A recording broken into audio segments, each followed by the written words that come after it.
You are now listening to P.A.R. That's People Activity Radio.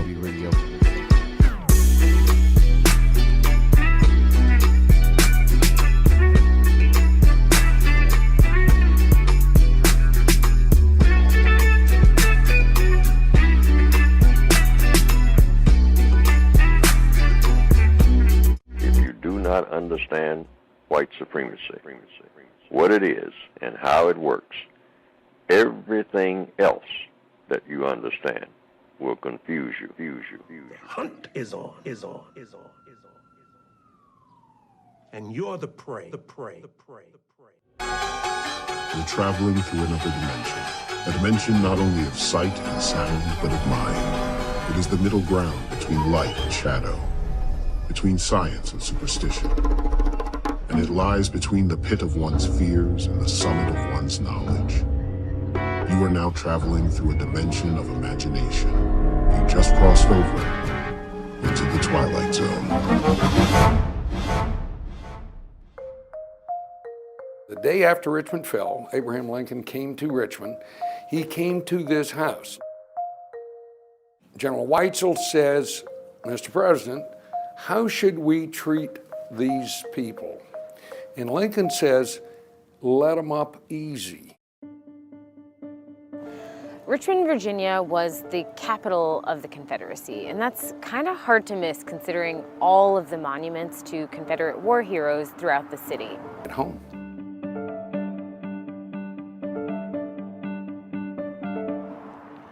In America today, almost half the country believes that the Civil War was about states' rights. But the historical record shows that the Civil War was about slavery. I talked to Waite Rawls, the former president of the Museum of the Confederacy, to get some answers. Was slavery the principal cause of that political dispute? Yeah. There's no way to deny that. But to say Confederacy is synonymous with racist is to connote, and nobody else was, and they were all by themselves in that. 99% of the white people living in the United States in 1860 were racist, including Abraham Lincoln. Initially, Lincoln was not in favor of giving blacks voting rights, or allowing them to hold office, or even intermarry with whites. Eventually, he did make incredible steps forward in terms of equal rights, like the 13th Amendment and the Freedmen's Bureau Bill. But his main priority at the time was keeping the Union together. So he also pardoned all the Confederates and vetoed legislation banning slavery altogether. Back then, white supremacy was the nation's prevailing social order throughout all of the Union. Another side of reconciling is we got to push those African Americans out of the way. They're in the way to the national reconciliation of the white North and the white South. That gives ground for a lost cause politically, which was we couldn't have been wrong, we simply must have been outnumbered. The Lost Cause was a national propaganda campaign to misrepresent what the Civil War was actually about. The main tenets of the Lost Cause are that the Confederacy was fighting for states' rights, not slavery, that slaves had great working conditions, were loyal to their masters, and often fought for the Confederacy, portraying slave owners as kind and Southerners in general as more steeped in Christian values in order to make the case that they were fighting for a just cause and only lost because they were outnumbered. It is a reflection of a need for Southerners to reconcile their grief over significant losses, the total disruption initially of their social order of white supremacy, whether you were slaveholding or not. But how did we get to a point where a propaganda campaign became American history? General Moore, at 99, follows the heroic dead of the South to a soldier's grave in Selma, Alabama, as the last tiny handful of the boys in gray prepares for the final Confederate reunion in Norfolk, Virginia. The women who are most responsible for this did an extraordinary job. A lot of the Lost Cause narratives can be traced back to funerals for Confederate soldiers and the women they left behind after the war. women all over the South started creating memorial associations to collect the bodies of Confederate soldiers, properly bury them, and create monuments to their fallen heroes. One of the most prominent groups was the Confederate Memorial Literary Society. They send out a call to prominent white women throughout the South and say, we have to preserve the legacy of our loved ones.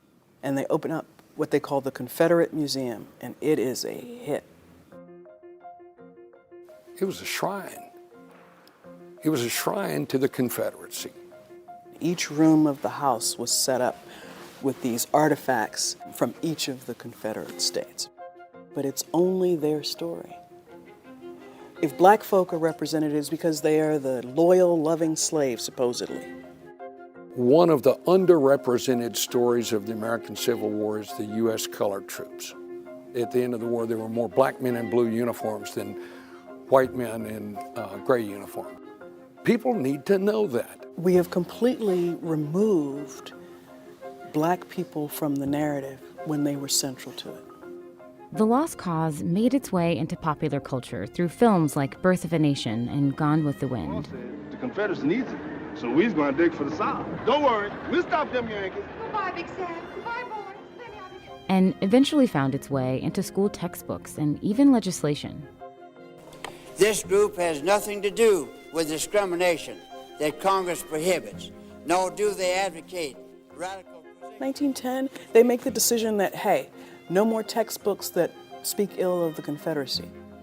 And that persists until today in some places. In 2018, Christie and Waite decided to merge their museums to provide a more accurate picture of the Civil War from multiple perspectives.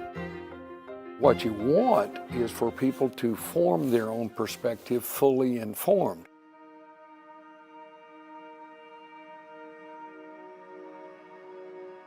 What's the harm in people not knowing the lost cause?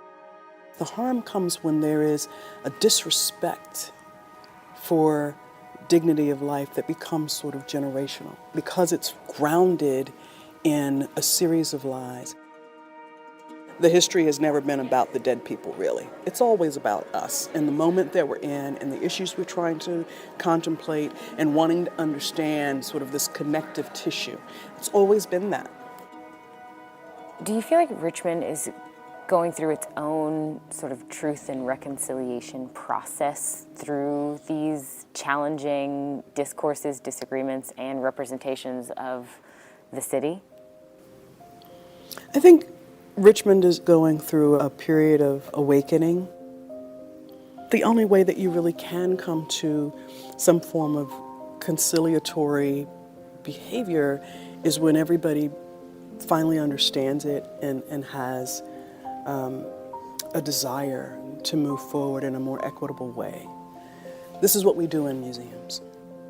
The challenge is helping people build new memories so they can create a more accurate heritage.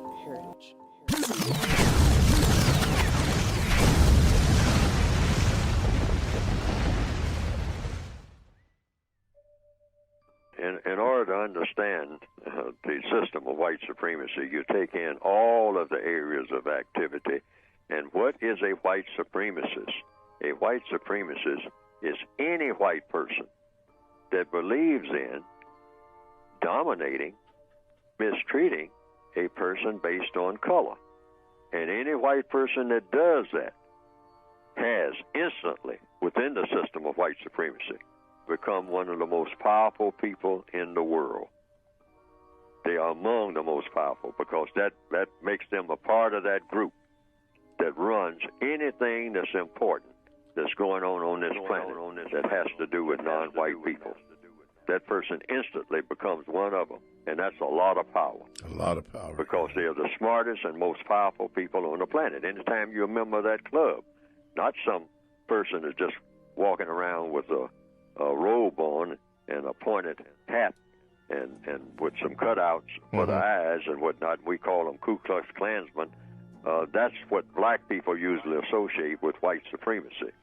The white supremacist is any white person who is able to practice white supremacy and who does so by mistreating a non-white person, just by telling a non-white person something that's not true. Just on that alone. Any white person that walks up to you today and tells you anything that's not true, that's a white supremacist right there. Just on that alone. Because that's one of the worst things that can happen to a non-white person. Is for a white person to tell them something that's not so.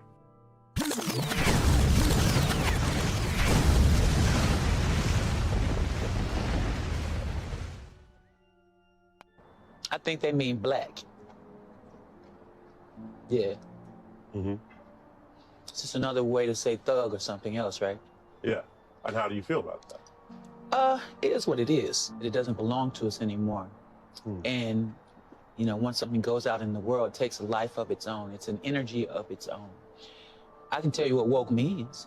Please. It just means being aware, being in alignment with nature. Because if you're in alignment with that, you're aware of everything that's going on. And it's not only in the political arena. That means with your health. That means in your relationships. That means in your home. That means in your car. It means in your sleep. My question, you were speaking earlier about white feminism being central to white supremacy. And as you were speaking about the 20th century, the first thing that came into my head, because I live in the South, I live here in North Carolina, and plus I read a lot. History has always been one of my favorite subjects. But when you were speaking on that, the first thing that came to my mind was a group called the Daughters of the Confederacy.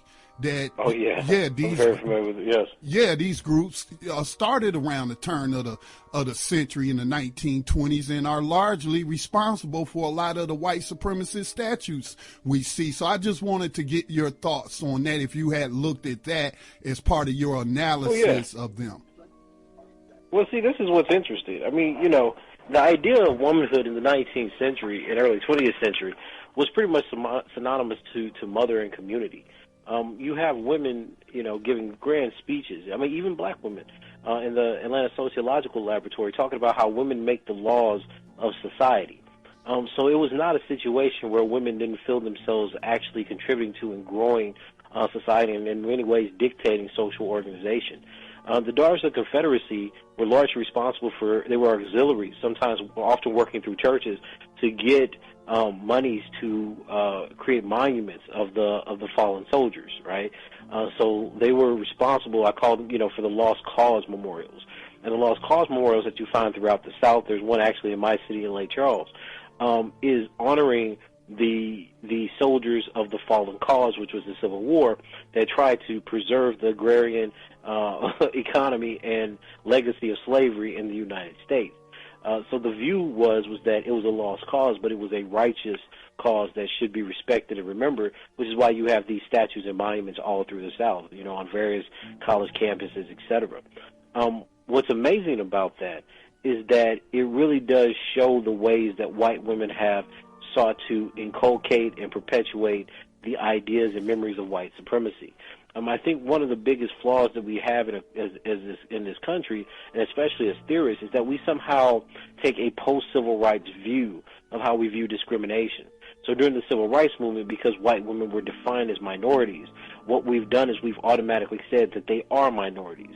We've taken a view of Title VII in the Civil Rights Act to suggest that these are the minorities that the world has given us, where acts of genocide, imperialism, and empire somehow just don't matter anymore. They're not something that we focus on. It's not where we teach or draw our attention to when we talk about racism. So I think the Daughters of the Confederacy, very much like the WKKK chapters that sprung up all around the country during the first, second decades of the 1900s, very much are in line with the kind of pro-white supremacist agenda that we in many ways see being supported today under the reign of Trump.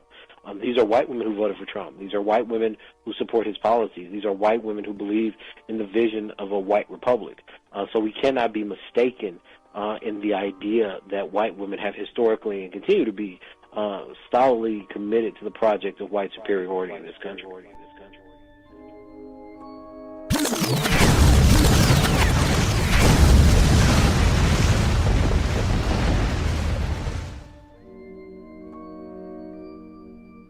Conservative group Moms for Liberty is holding its national summit in Tampa this weekend. That convention kicking off today with Governor Ron DeSantis as the keynote speaker, talking about the work they've done in schools throughout the pandemic and helping to protect parents' rights. We have live team coverage from both the summit and the protests happening outside. First, we want to start with ABC Action News reporter Mary O'Connell, who joins us live from the event. Mary, how many people are expected to attend this summit? Well, organizers expect around 500 people at this summit, and a big message that was relayed to people here today, the important role and highlighting that important role that parents have in advocating for their kids in schools.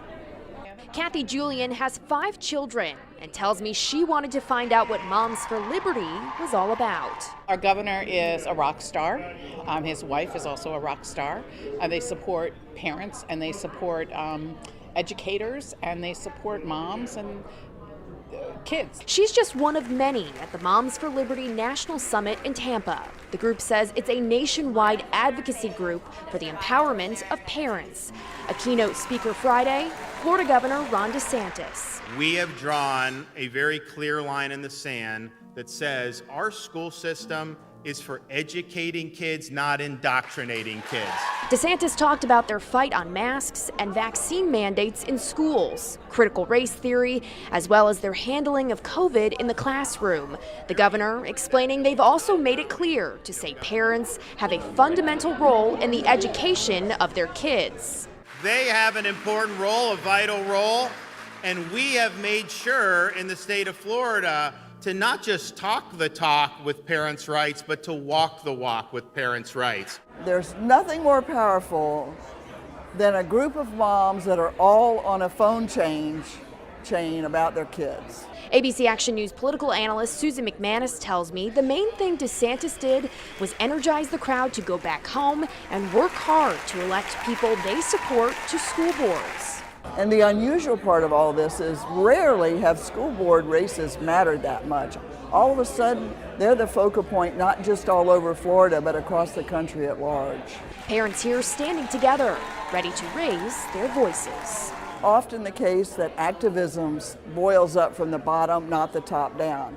Activism of whom? Just everyday people. And there's nothing that gets more everyday than moms.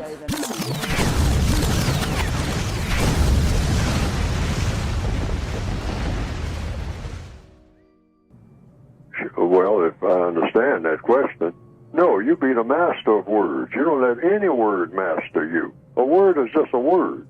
Words don't even mean anything until they have a definition. That's what gives the N-word so much power. It doesn't have a definition. And if you don't believe it, you just ask the person, like I said earlier in this program. Ask the person who calls you that, what is one? Now, it's supposed to be a derogatory term, but here's where the key is to the power of that word. No dictionary tells you why it's derogatory. That's where the secret of that magic comes from. Any word that doesn't have a concise definition is extremely powerful. Wow. Why? Because if you use a word and nobody really can pinpoint exactly what it means and what it doesn't mean, all right? It's not just what it means. It's what it doesn't mean. Doesn't mean, yeah. Right. See, words have definitions, but you can use any word. You can make up a word right now and not give it a definition and go around applying it to different situations or different things or different people, and you can cause all kinds of havoc. All right? Yeah. With a word that does not have a definition. Why? Because you have control of the word.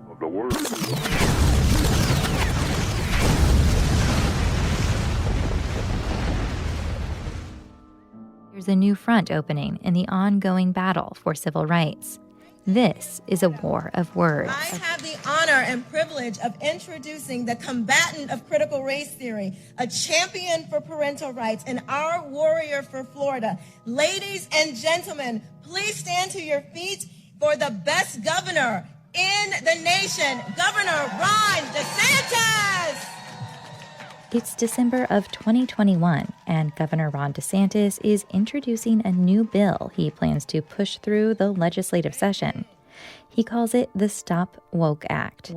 It codifies a new rule from the State Department of Education that bans discussions about critical race theory in public K-12 schools. And this will do a number of things that are very important. One, it will put into statute the Department of Education's prohibition on CRT in K-12 schools. No taxpayer dollars should be used to teach our kids to hate our country or to hate each other. During the 2022 legislative session, lawmakers passed the bill. It puts restrictions on how issues of race and history can be discussed in public school classrooms and workplaces. The legislation itself does not directly mention critical race theory, a concept that examines how racism has influenced government policy. But it's clear that was a driving factor in the governor's support of the new law.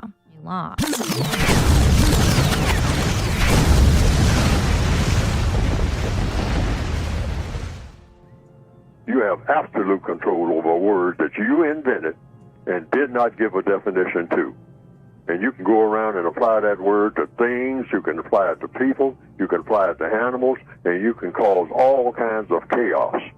Because why? The people who take the word seriously, without knowing what the word is supposed to mean, exactly, and here again, without knowing what the word doesn't mean, all right? See, people don't even think about that. What is it, all the things that the word, the N-word, do not mean? Yes. Can you make a list of the things that this word does not apply to? Yeah. All right? No, the word has no boundaries. Why? Because it has no definition. And any word that doesn't have a definition has power. All right? I can call you something and laugh. And if you don't know what I'm calling you, I can drive you crazy. And I get other people to laugh when I use the word, but I apply it to you. I just apply it to nobody but you. This word fits you. But I don't give it a definition. I never tell you what it means or what it doesn't mean. But anytime I use it, you start feeling bad. And I start using it and get other people to use it. And they use it toward you. And you start feeling worse. Next thing you know, you're crazy. You have been driven absolutely insane. And I have complete control. But the formula is, you simply ask questions for it. Because what does the code say? All problems are solved through the process of questions and answers. Mm-hmm. So if the N-word is a problem, and with a lot of people, that word is a problem, it's no problem with me. I got complete control of that word. All right? It's no problem with me at all. You can call me that all day long in any setting, and it has absolutely no effect.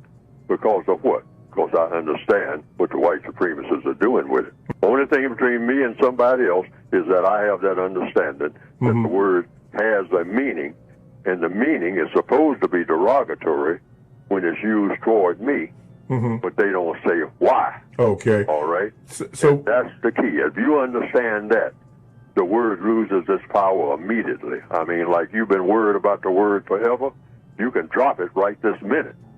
Simply by that formula. By that formula. I mean, it's gone. It's gone forever. Nobody can ever touch you with that word. I don't care what they do. I don't care how many white people sit around all day long and write it on the walls.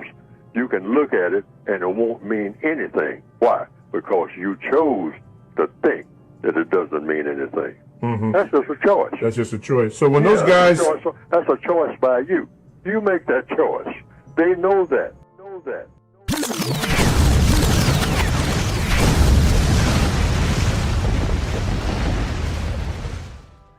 Ned, when we look at some of your work here, yes, what does this mean to you visually? This album cover, we're looking at New America Part 1, Fourth World War. Inside of the afro are so many different things. You know, they're signs of the time. They're in my mind. Yeah. Because New America Part 1 was me standing on an apex or standing at the top of something, observing everything. There are no solutions in this album. It's just what I've observed. Thomas Dewey said, okay, a problem well stated is a problem half solved. I understand that. Could be. But we did start a lot of stuff on there. Yeah. There's a song on this particular album called Master Teacher. And in that song, Master Teacher, the chorus is, I stay woke. I stay woke. So Stay Woke was introduced to the world by way of this album, New America Part 1. And I tweeted it about this group that was detained, Pussy Riot. They're this group of activists who are artists. And in my tweet, I said, free Pussy Riot and hashtag Stay Woke. After that, woke took off. Your art yeah. took this concept, ideas and words can evolve, but it really put this out, this idea we should wake up to these problems and stay woke. Sure. We track how you started it and how it spread, and then how some on the right are sort of hijacking or attacking it or giving it a different definition. Sure. So I want to play this for you since you bring it up, and then we could talk about it.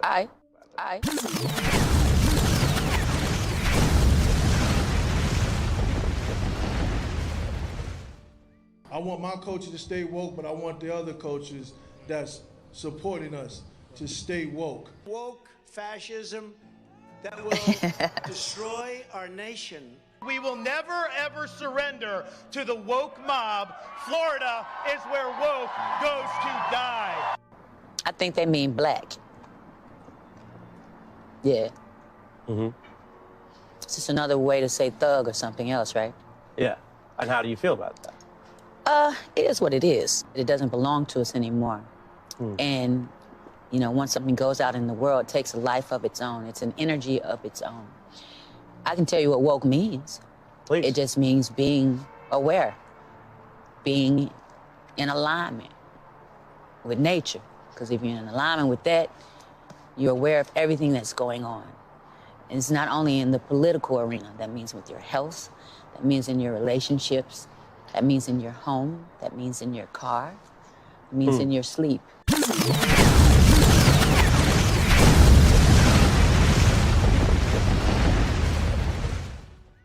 Woke. Here is how Merriam-Webster's dictionary describes it. Aware of and actively attentive to important societal facts, especially issues of racial and social justice. Now, it's a word that we all hear a lot of these days, and woke was coined by Black activists to bring attention to racial injustice, but these days, conservatives are working overtime to redefine it to suit their political ends, so much so that it may very well have lost all of its meaning. Take, for example, this noted conservative who this week struggled to come up with her own definition.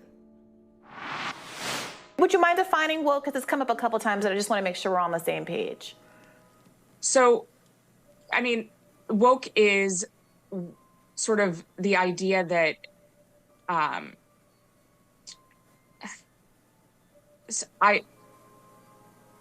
this is going to be one of those moments that goes viral. I mean, woke is something that's very hard to define, and we've spent an entire chapter defining it. It is sort of the understanding that we need to totally reimagine and redo society in order to create hierarchies of oppression.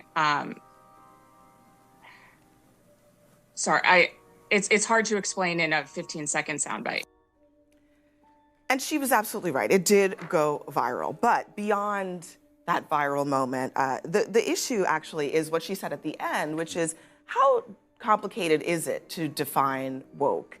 Here's her follow-up tweet explaining her actual definition. She says, it's a radical belief system suggesting that our institutions are built around discrimination and claiming that all disparity is a result of that discrimination. It seeks a radical redefinition of society in which equality of group result is the endpoint enforced by an angry mob. Now, to me, one of the issues here isn't so much that she couldn't do it in that moment. It's really that the definition that she's putting forward is one that has been created by conservatives in the last couple of, let's call it 18 to 20 months since the summer of 2020. And it's been created in order to sort of attack the idea of social injustice as a concept, it seems. I always understood, well, initially when this term came about, I understood it to be understanding our nation's history to inform us about societal barriers currently. It seems, however, that's sort of become a catch-all for certain politicians to appeal to the grievances and anger of certain voters in times that are convenient to those certain politicians. I've heard it in debates ranging from why certain topics shouldn't be taught in classrooms to why certain banks have failed in the past couple weeks, which to me says that you are kind of picking and choosing this word for when it's convenient to you. Well, I mean, I want to bring Ramesh in on this because I understand that you are probably more sympathetic to Bethany's definition than some other people might be, but I think the question is, if it's so hard to define, does it just kind of come to mean whatever anybody wants it to mean? Well, that's the nature of a lot of political terms, right? I mean, conservatism and liberalism, or ultra-MAGA republicanism, as President Biden likes to say, all of these things are sort of fuzzy concepts, and different people are going to give you different definitions of it. I do think that we should try to be as precise as possible when we're arguing about a specific thing, to talk about that specific thing and not to go straight to this abstract term. I think, though, that the general phenomenon here that people who are complaining about wokeness are talking about is an actual turn that has happened on the left side of our politics towards heightened sensitivity. Of course, there's such a thing as oversensitivity, and that's what the criticism generally amounts to. And to your point about kind of the specificity or lack thereof, I just want to play for a little bit what we're talking about when we talk about a buzzword. I mean, this has become the ultimate buzzword on the 2024 campaign trail. We will end woke. I think it goes back to this woke mind virus that's infected the left and all these other institutions. This woke self-loathing has swept our country. It's in the classroom, the boardroom, and the back rooms of government. He's the first man to surrender his presidency to a woke mob that can't even tell you what a woman is. So putting aside the definition for a second, that to me says, as we're moving forward toward 2024, this is going to be a central component of that race. Oh, absolutely. And it already is, right? As you were saying, it has become very much this catch-all pejorative term that conservatives in particular like to use. And particularly when there's even just like a whiff of an issue having to do with race or gender or sexual orientation, inclusivity, diversity issues. Republicans in particular have been using the term to go after liberals and Democrats whenever they feel like there is a situation where they're sort of trying to meddle in your personal life, right? So, they're trying to teach our children this or make our children eat this at schools. So, yeah, it is definitely going to be a hugely defining sort of tool that Republicans use heading into 2024. My curiosity will be, as we go toward 2024, once this gets beyond the Republican primary, what do real people who are living their lives think about this? Are they waking up in the morning and thinking, wow, my kid's school is too woke? I think that that's just an open question. I don't have an answer to it, but we'll see how that turns out.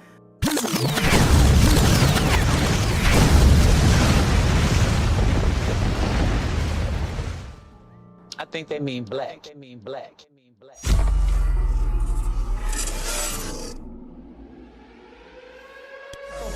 Inbound to immediate shelter. This is not a drill.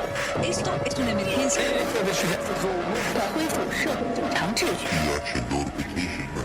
This station has interrupted its regular program at the request of During this emergency, most We are sick and tired of being sick and tired. Today it's time to stop singing and stop swinging. All broadcast cable system shall transmit its emergency action notification message. We are coming to get our check. You are now listening to P.A.R. That's People Activity Radio. And I'm your host, JohnGHorse. Welcome. you have found your family in a peaceful place. P.A.R. is a family-friendly information distribution program seeking to inform non-white people, in particular, black classifieds, and assisting in counter-racist codification. Let's get it in. The title of today's episode is Knowing History, Asking Questions, and Defining Words.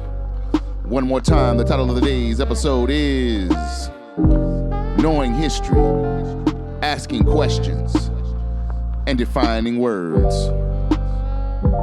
P.A.R. is a family-friendly information distribution program dedicated to creating less confusion for people subject to non-white and particular black classification. Less confusion with the ultimate goal of solving problems. Replace the system of racism, white supremacy with a system of justice. Immediately.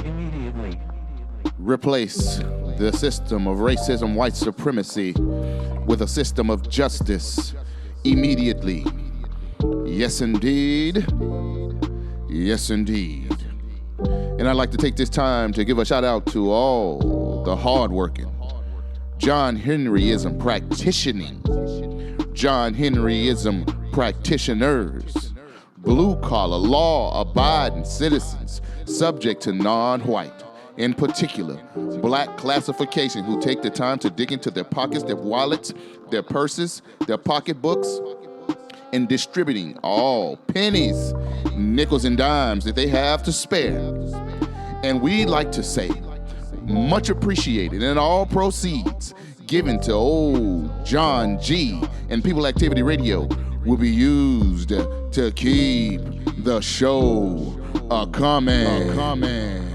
JohnGHorse's Cash App is $JOHN HORSE. Feel free to donate if you feel this program is constructive and worth your time. Did y'all hear that?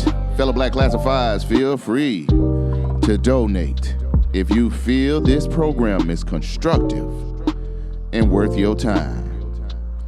Yes, indeed. Yes, indeed. Where do we begin?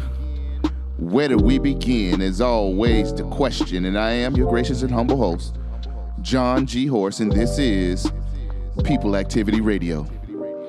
We'd like to acknowledge that we did switch it up a little bit, paying homage to all the grandcestors and ancestors that participated in creating this beautiful discipline that we know as jazz. Ain't nothing wrong with it, and we'd like to summon all that energy from that era, from those grandcestors, to assist us in distributing the information on this particular subject. Hold on. I like to apologize in advance. You know, this little piano loop is getting an old John G spirit. You know how we do. Let's get it in.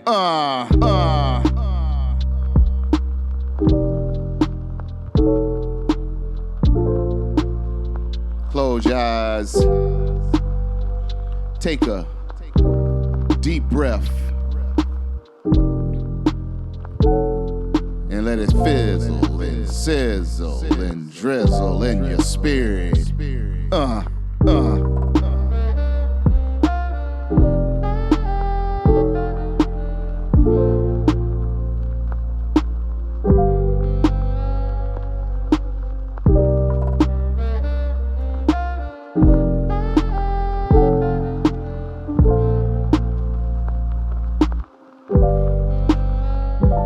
Yes, indeed. Yes, indeed. Where do we begin? Where do we begin? One more again is always the question. Everybody's hooping and hollering about a lot of things. A lot of things are going on in society. A lot of things are happening real time. And content creators burning midnight oil trying to get the data out as soon and as quick as possible. But old John G doesn't work that way. old John G has to sit and think and marinate on subjects that he attempts to discuss on his platform.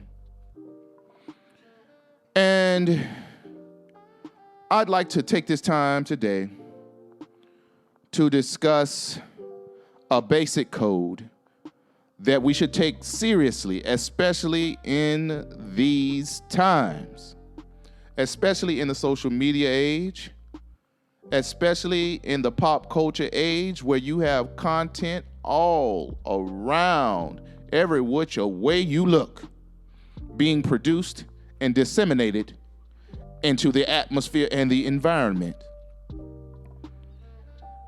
We should take this code that I am discussing, a code that, of course, I received and have applied and implemented in my day-to-day survival in this toxic environment dominated by racism, white supremacy. In this code is the basic codification of developing a hunger for knowledge and or knowing history. You don't have to take a course. You don't have to go into the higher learning institutions.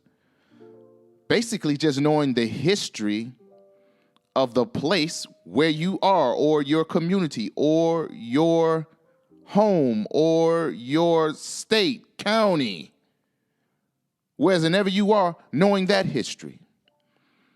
Develop a hunger for that, because if indeed you're there, there's a high probability that your ancestors may have been there, unless you relocated and moved around, but you understand what I'm saying. Know the history from which or from where you come from. It's very important, because in knowing that history, when valuing your history, it's almost making an investment in valuing yourself. Let me explain. Right now, in real time, there is a reparations movement that have caught fire from, I'd say, the last 7, 8, 9, 10 years. The reparations movement specifically has caught fire by people subject to non-white classification, in particular, Black classified in the United States. Now, why and where does this reparations cry come from? Well, if you take a historical analysis of United States history, you will see this group of people subject to Black classification, prisoners of war, slaves, enslaved, whatever you want to call them, that were forced not only to work for free until death, families, in most cases, split up, children sold off, wife sold off, husband sold off, sister sold off, cousin sold off, mama, daddy, grandma, everybody sold off. Chattel slavery. Not only were they forced to work for free under terroristic conditions, they also were the foundation of the United States economy. They were the stocks and bonds. See, the true is not true. Let me not hoop and holler. I'm really working on that hooping and hollering. Let me lower my tone. But it's personal. Let's move on. Not only were they forced to work for free under treacherous, torturous, inhumane conditions, they were also on these plantations, north and south, doesn't matter what type of plantation it was. At a certain point, when taking people from the continent of Africa was outlawed, people who classified themselves as white and believed in racism, white supremacy, made millions hand over fist, forcing the ancestors to breed on plantations. Yes, they picked cotton and oranges and strawberries and watermelons and did carpentry and welding and all types of other labor, and they were leased off to go work as contractors. Basically, essentially, if you were subject to black classification and you were owned, you were basically an ATM machine for whoever owned you. They were drawing money out you every which way, including the breeding farms. Yes, I said it. The breeding farms, which is not talked about in the context of this slave economy that the United States was built off of. Knowing that history and understanding that you may descend from those who suffered under those conditions, having a form of self-respect can bring some context and understanding of why there is a movement calling for reparations from people who descend from the foundational United States black classifieds. And there is no movement without the descendants of slaves, the descendants of black classifieds in the United States, identifying and understanding history, aligning themselves with their ancestors, looking at their relationship with the federal government, states governments, the counties, and the local law enforcement that enforced this torturous, terroristic prison culture upon their ancestors. Anybody with a smidgen of self-respect is going to align themselves with their ancestors, because without their ancestors, there would be no them. If their ancestors didn't endure, if their ancestors didn't stop, ask questions, and acknowledge their conditions of slavery, and then make movements to then answer how to solve this problem. Now, the answer to solve this problem was counter-racist violence, maroon societies, and that's a whole nother history that I'm not getting into on this episode. We're discussing the value, the codification of knowing history, asking questions, and defining words. Now, I took the long route to get to this point. The first clip was a Washington Post report on the history of the movement known as the Lost Cause. And in this report, they highlight the Daughters of the Confederacy's role in erecting Confederate memorials, Confederate monuments, and in particular, Confederate statues starting in the turn of the century, around 1915 or 1920.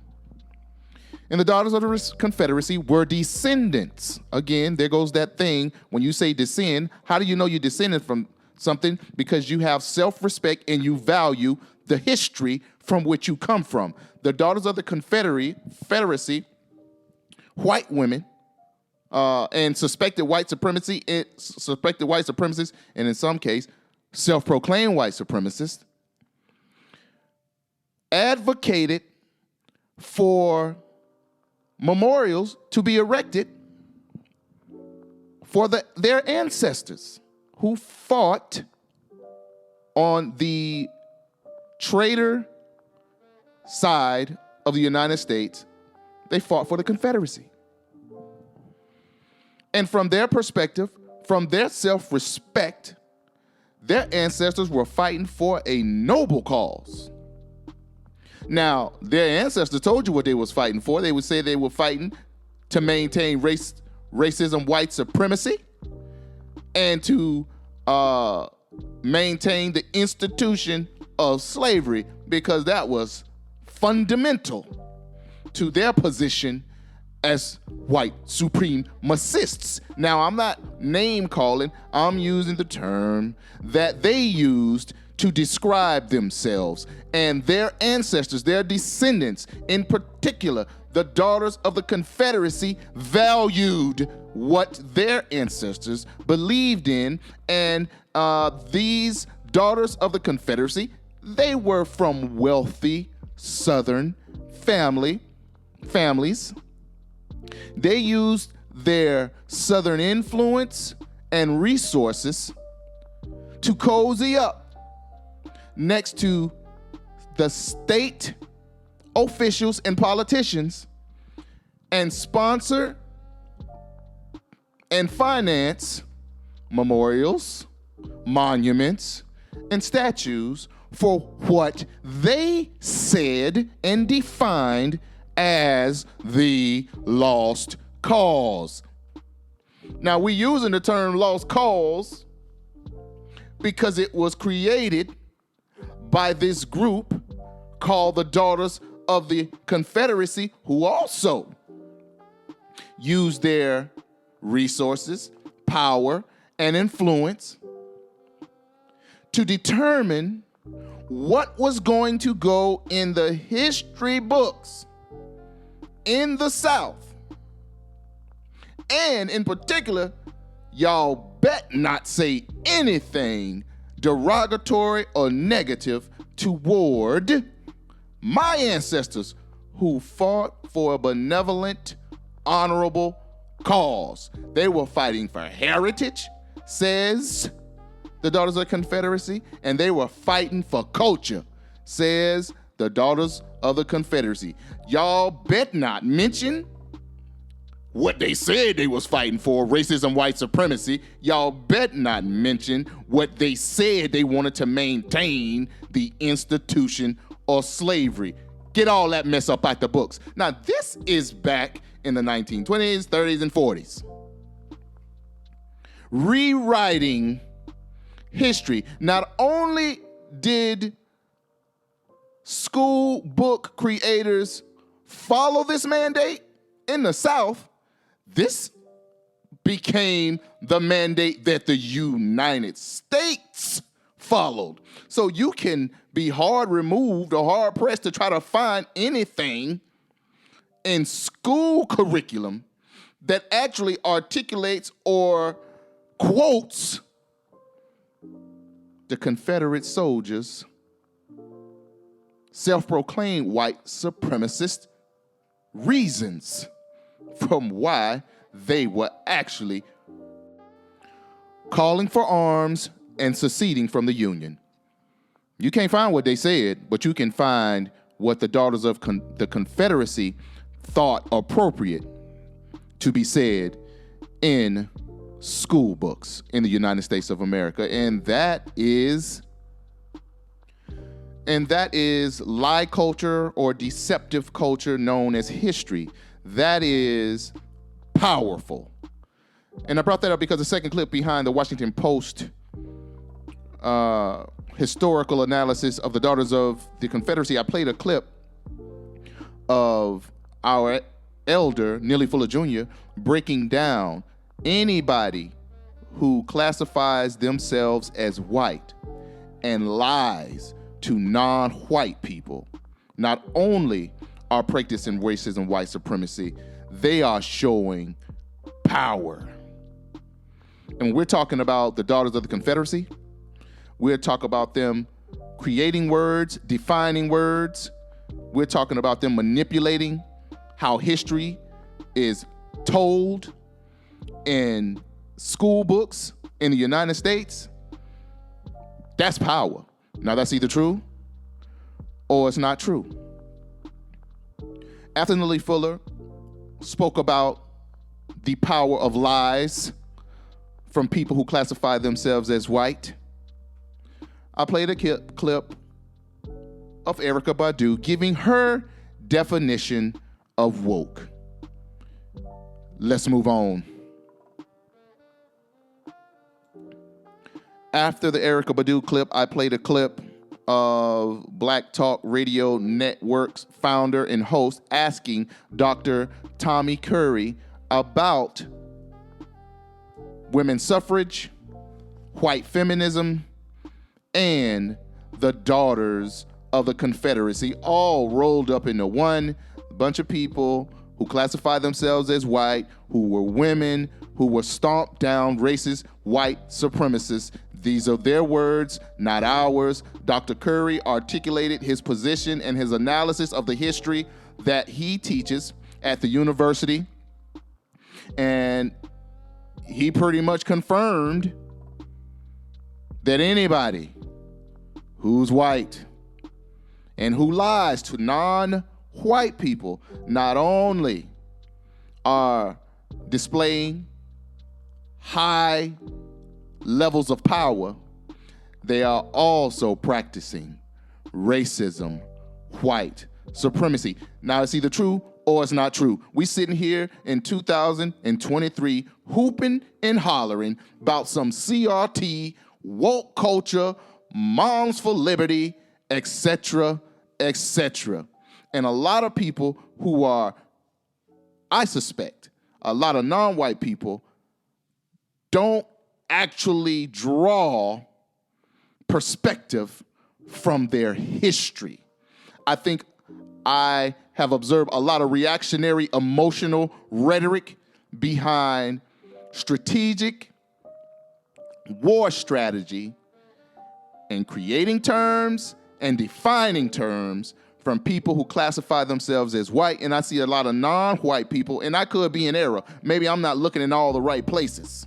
But I see a lot of non-white people reacting with emotion, not reacting or not applying counter-racist thought, speech, and action.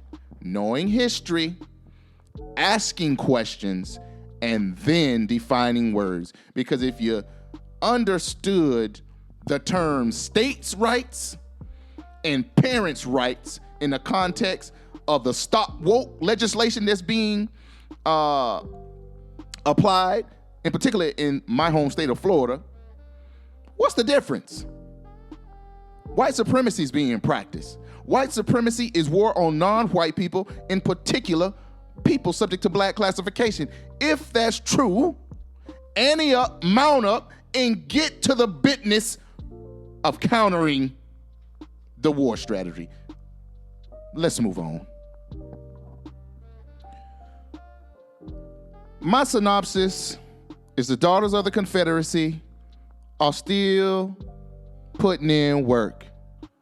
Yeah, the direct descendants and the founders of the daughters of Confederacy may have transitioned or passed away, but their descendants are still here, and their descendants still know history. Their descendants still value reconciliation with the United States of America. And when I say Confederate descendants value reconciliation with the United States, they refine the terms and words in their culture. They define racism, white supremacy with Southern heritage. They defined states' rights with a term called parents' rights. They define fighting to maintain slavery and valuing with the terms valuing heritage and culture. They know history, they ask questions, and they define words. They are practicing war. They are practicing what I perceive as racism, white supremacy. They're just refining it. And refining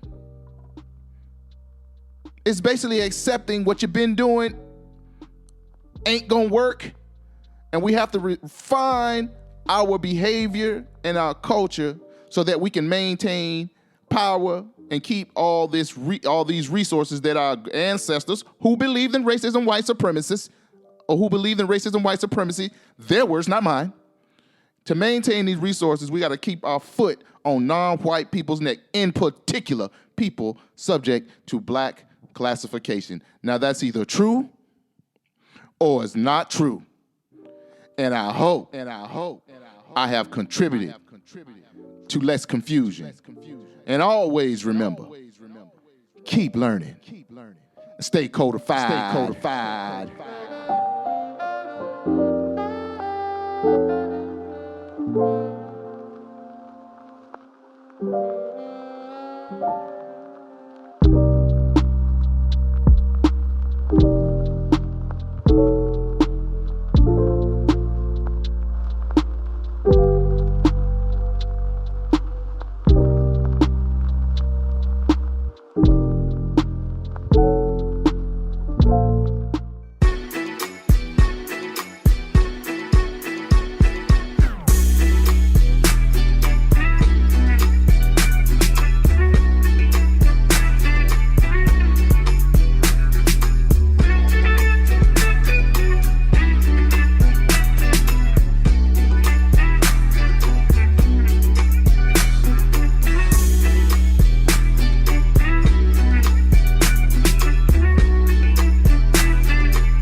And you're the prey.